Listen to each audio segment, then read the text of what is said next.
আমার দুঃস্বপ্ন আসা শুরু হয়ে গিয়েছিল। আমার সাডেনলি মনে হলো কি যে আমার কাঁধে ২ টা হাত। আমি গ্যারান্টি দিচ্ছি আপনারা হতাশ হবেন না।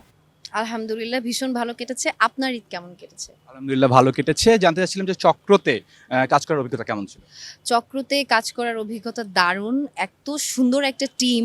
ভিকি জাহিদের টিম মানেই আসলে মানে অন্যরকম একটা অনুভূতি, অন্যরকম একটা অভিজ্ঞতা। আমার সহশিল্পীরা থেকে শুরু করে সেটের প্রত্যেকে ভীষণ রকম হেল্পফুল ছিল। চক্রতে কাজ করার অভিজ্ঞতা অসাধারণ। বসুন্ধরা টিস্যু অশুদ্ধতার বিরুদ্ধে এক বিন্দুও ছাড় নয়। এখানে ভিকি জাহিদের চরিত্ররা সবাই একটু অসাধারণ। মানে সব চরিত্রই অসাধারণ। মানে ধরেন বাদবাকি ২ টা কাজে যদি আমি খুবই সফট, ফেমিনিন এরকম একটা চরিত্র করি, উনার নারী চরিত্রগুলো বিশেষ করে একটু আলাদা। তো এখানেও তাই। আমি যেরকম আমার চরিত্রের নাম রুমকি, হুমায়ুনের ওয়াইফ।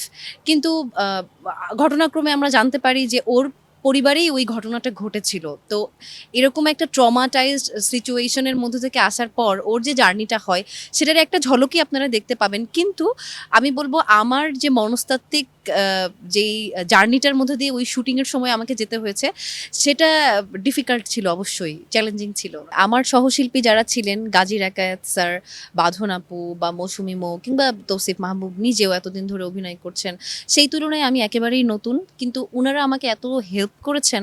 কোনো একটা সিন যদি আমার মনে হচ্ছিল যে এটা কিভাবে করা যায়, আমরা আলোচনা করে করেছি। তৌসিফ মাহবুব নিজেও আমাকে অনেক বলেছেন যে আচ্ছা এইভাবে করতে পারো, এই শটটা এইভাবে দিতে পারো, এই ডায়লগটা এভাবে বলতে পারো। তো আমি বলব যে আমার সহশিল্পীরা খুবই সাহায্য করেছেন আমাকে এই দিক থেকে, এবং তাদের কাছ থেকে আমি অনেক শিখেছি।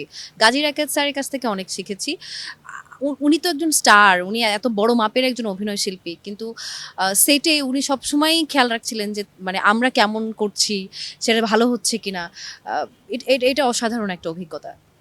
চক্র মানুষকে ভীত করার জন্য কিন্তু একটা হরর এনভায়রনমেন্ট তৈরি করা হয়েছে। সেই হরর এনভায়রনমেন্টে আপনি কতটা ভীত হয়েছে?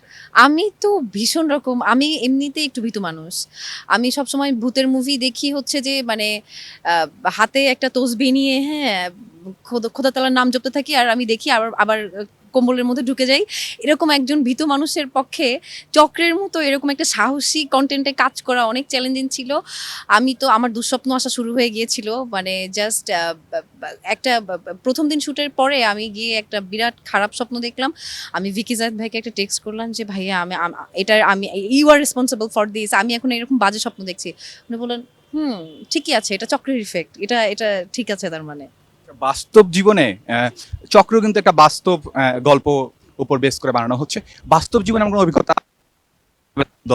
দরজায় করানো আছে ঠকঠক করতে? আমার এটা অনেক ছোটবেলার একটা অভিজ্ঞতা। আমি জানি না এটা মানে আমি ছোটবেলা থেকেই ভূত, প্রেত এগুলো সম্পর্কে আমার ভীষণ আগ্রহ ছিল। তো একবার এরকম হয়েছে যে আমরা কাজিনরা মিলে সবসময় বিভিন্ন ধরনের খেলা খেলতাম যে আমাদেরকে ভূতে ধরেছে এরকম। তো অধিকাংশ সময় ওই ভূতটা আবার হতাম আমি। আমি ভূত সেজে সবাইকে ভয় দেখাতাম। তো যেটা হয়েছে যে আমি গোসল করতে গিয়েছি, শাওয়ার ছেড়েছি। তো আমার সাডেনলি মনে হলো কি যে আমার কাঁধে ২ টা হাত। এটা আমাকে অনেকদিন ধরে হন্ট করেছিল। তো এটা হয়তো মানসিক, কিন্তু আমার ওই ঘটনাটা মনে পড়ে এখনো যে ওই সময়ের ওই অনুভূতিটা আমার এখনো হন্ট। নিজে ভূত সেজে ভয় পেয়েছে? নিজেই ভয় পেয়ে গিয়েছি। হয়তো আসল ভূত এসে আমাকে বলেছিল যে, "তুমি ভূত সেজে সবাইকে ভয় দেখাও না, দাঁড়াও।" তো মেবি। চক্রর কাজ তো অলরেডি শেষ। চক্রের পরে নতুন কি কাজ করছেন? দর্শকদের জন্য কি নিয়ে আসছেন? আমি বেশ কিছু একক নাটকে কাজ করেছি। সেগুলোর নাম এখনই বলতে চাচ্ছি না, কিন্তু সামনে আসবে, আপনারা ইনশাআল্লাহ দেখতে পাবেন। একটা ওয়েব সিরিজ করেছি, আরেকটা নতুন প্ল্যাটফর্মের জন্য কাজ করেছি। বেশ কিছু শর্ট ফিল্মে কাজ করেছি। সবগুলো কাজই সামনে আসছে। তো ইনশাআল্লাহ আপনারা দেখতে পাবেন খুব শীঘ্রই।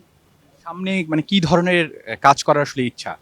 আমি টিভি নাটকে অভিনয় করতে চাই। আমি যেহেতু আমার ওটিটিতে কাজ বেশি, আমি ওটিটি প্ল্যাটফর্মগুলোর জন্য কাজ করতে চাই। ভালো গল্প পেলে, ভালো পরিচালক হলে অবশ্যই আমি যেকোনো গল্পে কাজ করতে চাই। কিন্তু সিনেমা এই মুহূর্তে আসলে আমি বলব যে সিনেমার জন্য আমি একটু সময় নিচ্ছি। আমি অফার পেয়েছি। কিন্তু আমি মনে করি যে বড় পর্দা একটা বড় রেসপন্সিবিলিটি। সো একটা সময় যাওয়ার পরেই আমি সেখানে কাজ করতে চাই। কোন ধরনের সিনেমা অফার হয়েছে বলা যাবে? যেকোনো গল্প যেটাতে আমার চরিত্রায়নটা যথাযথ হবে। পরিচালক যে পরিচালকের আমাকে নিয়ে ভাবনা থাকবে যে ওকে এই চরিত্রে এই গল্পে মানাবে, এ ধরনের যেকোনো কাজ আমি করতে চাই। আমি জিজ্ঞেস করেছি কোন সিনেমার অফার পেয়েছে? না, এগুলো বলা যাবে না। বলা যাবে না? আমরা বলবো না কাউকে। না, এটা না বলি। শেষ করে দিই, দর্শকদের উদ্দেশ্যে কি বলবেন আপনার চক্রনী? আমি একটাই কথা বলতে চাই যে এই ঈদুল আজহাতে মুক্তি পেয়েছে চক্র ২ আই স্ক্রিনে। আপনারা যারা এখনো দেখেননি সাবস্ক্রাইব করে অবশ্যই দেখে ফেলবেন। আমি গ্যারান্টি দিচ্ছি আপনারা হতাশ হবেন না।